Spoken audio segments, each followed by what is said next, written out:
In this video, we'll be going through the ins and outs of simple harmonic motion through the adventures of Professor Mario. Mario's boss, Wario, wants Mario to study simple harmonic motion. To do this, Mario is counting on his friendly toads to carry out the job.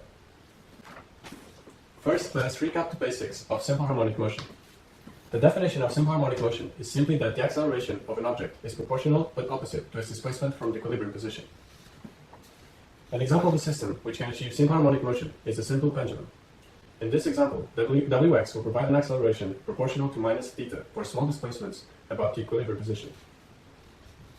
Wx is an example of a restorative force, which can be written as minus kx.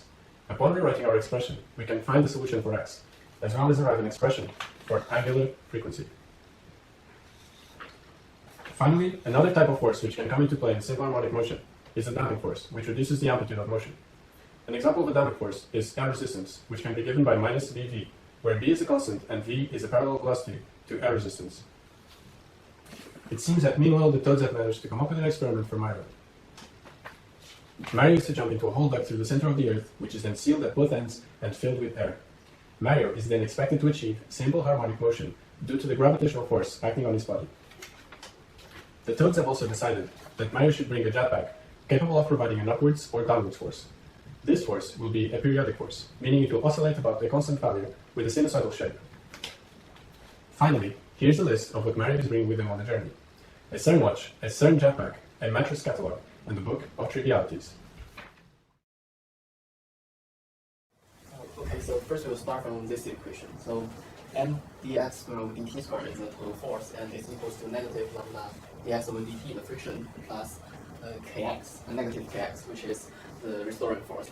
So now we first try the solution we are familiar about, which is st equals the constant a times e to the power of qt. So we use q as an arbitrary number here, and we solve for this. After we substitute this x into the original equation, we give this equation, which is mq squared plus lambda q plus k equals to 0.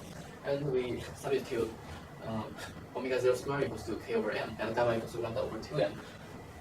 So after substitute this in, we gives q squared plus 2 gamma q plus omega 0 squared equals to 0, and to solve this, we give two solutions of q. So as we see here, we have the terms gamma squared minus omega 0 squared, and it's square root. So because of this, we have three cases. So to simplify the analyze below, we first use another angular frequency omega equals to the square root of omega 0 minus gamma squared to show the angular frequency. So the first case is when gamma squared is smaller than omega 0 squared. And using the Morphy theorem, we get this one. So this is the solution for the first case, where it's called the light damping. So the second case is when gamma squared equals to omega 0 squared. But in this case, we see q1 and q2 now both equal to negative gamma. As for a second order differential equation, we have two linear independent solutions. So we assume the first one is x1 equals to e to the power of negative gamma t. And second one, we assume it's a function u of t times e to the power of negative gamma t. And after we substitute this back to the original equation, we know that ut can simply be just t.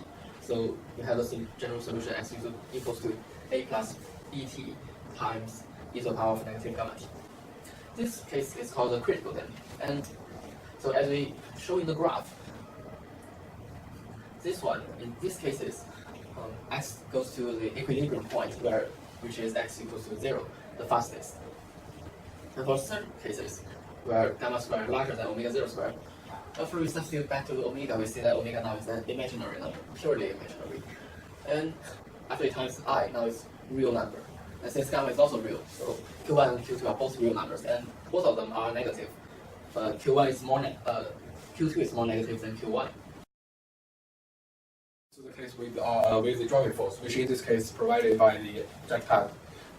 This is the driving force provided by the jetpack, and we assume the solutions, like we assume the particular solutions like this. Actually, this jetpack's force provided the whole equation's particular solutions.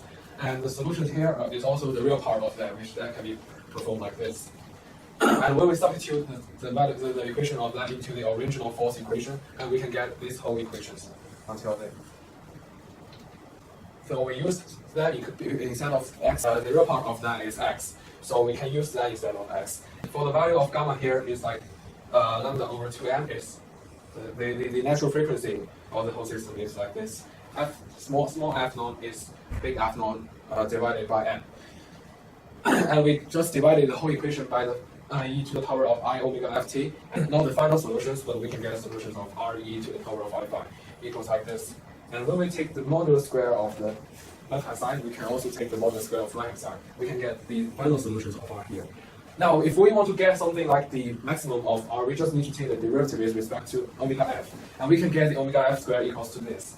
And so when we plug the omega f squared into this whole equation, we can get r max like f naught divided by lambda omega. Omega, which is we have mentioned before in the damping. So in Mariel's mission, the largest area he can explore is when omega reaches the omega r, which we have already calculated before. And he will then first exponentially decrease his speed and then oscillate back and forth.